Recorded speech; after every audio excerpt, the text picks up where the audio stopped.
আমরা 2,11,00,000 মা বোনেদের লক্ষ্মীর ভান্ডার প্রকল্পে আর্থিক সহায়তা দিচ্ছি।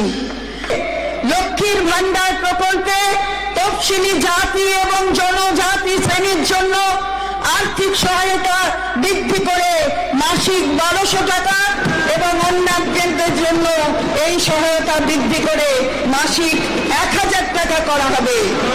এই বর্ধিত সহায়তা এপ্রিল 2024 থেকে লাগু হবে এবং সরাসরি ব্যাংক ট্রান্সফারের মাধ্যমে প্রাপকরা মে 2024 মাসের শুরু থেকেই পাবেন। আমি আনন্দের সঙ্গে জানাচ্ছি যে সমুদ্র সাথী নামে একটি নতুন প্রকল্প চালু করা হলো। প্রতি মাসে 5,000 টাকা করে পাবেন।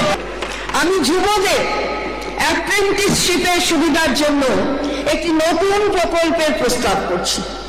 এই প্রকল্পে রাজ্য সরকার বিভিন্ন স্কুল এবং মাদ্রাসাতে ভোকেশনাল ট্রেনিং সেন্টার থেকে পাশ করা ছাত্রছাত্রীদের ইন্ডাস্ট্রিয়াল ট্রেনিং ইনস্টিটিউট এবং পলিটেকনিক থেকে পাশ করা এবং যুবশ্রী প্রকল্পে নথিভুক্ত 18 থেকে 40 বছর পর্যন্ত বয়সী যুবক যুবতীদের বিভিন্ন শিল্পক্ষেত্রে প্রশিক্ষণে সহায়তা দেবে।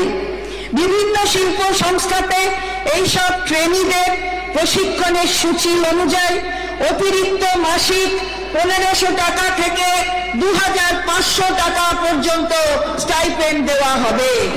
এই প্রকল্পে West Bengal artisans financial benefit scheme 2024 নামে একটি নতুন প্রকল্পের ঘোষণা করছি।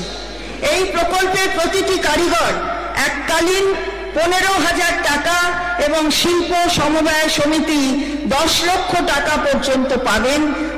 আমি অত্যন্ত আনন্দের সঙ্গে হ্যান্ডলুম এবং খাদি শিল্পের সঙ্গে যুক্ত কর্মীদের জন্য West Bengal handloom and khadi weavers financial benefit scheme 2024 নামে একটি নতুন প্রকল্প ঘোষণা করছি। আমি মহিলা চালিত 10,000 এসএইচজি প্রতিটিকে 25,000 টাকা দেওয়ার প্রস্তাব করছি। 21 লাখ জব কার্ড হোল্ডারদের এবছর 21শে ফেব্রুয়ারির মধ্যে মজুরি প্রদানের কথা ঘোষণা করেছে। স্যার, এবার মানব সম্পদ, মানুষের কাছে সরকারি পরিষেবা আরো দ্রুততার সঙ্গে পৌঁছে দেওয়ার জন্য বিভিন্ন সরকারি দপ্তর এবং সরকার নিয়ন্ত্রিত সংস্থাগুলিতে সমস্ত খালি পদ পূরণ করার জন্য জরুরি ভিত্তিতে প্রয়োজনীয় ব্যবস্থা নেওয়া হবে।